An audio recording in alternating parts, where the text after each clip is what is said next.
நுவலி விளையாடி ஊடக நேயர்களுக்கு சுப்பிரமணிய பாண்டியனின் அன்பு வணக்கங்கள்.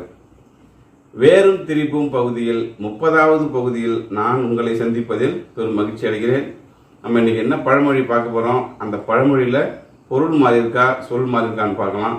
இன்னைக்கு நாம் பார்க்க இருக்கிற பழமொழி, தாயும் பிள்ளையும் ஆனாலும் வாயும் வயிறும் வேறு வேறு தான் அப்படிங்கிற பழமொழி தான்.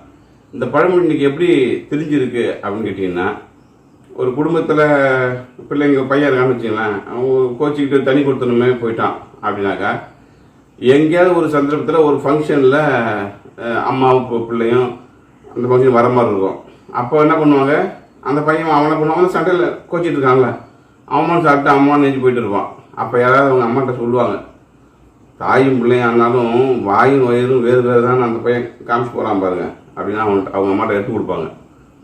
ஆனால் இந்த பழமொழியோட வேறு என்ன அப்படின்னு கேட்டிங்கன்னா, தாய்மையை போற்றக்கூடிய, தாயை பெருமைப்படுத்தக்கூடிய பழமொழி தான் இது. எப்படின்னு கேட்டிங்கன்னா, ஒரு தாய் தன் குழந்தை வயிற்றில் இருக்கும்போது அவங்க என்ன சாப்பாடு சாப்பிட்டாலும் அந்த குழந்தைக்கு அவங்களுடைய கர்ப்பப்பையிலிருந்து அந்த குழந்தையோட தொப்புள் கொடியோ வழியாக தான் அந்த குழந்தைக்கு உணவு போகும். ஆக இவங்க சாப்பிட்டாலும், அதாவது சாப்பிட்டாலும் தாயும் பிள்ளையும் ஆனாலும் வாயும் வயிறும் வேறு வேறு தான்.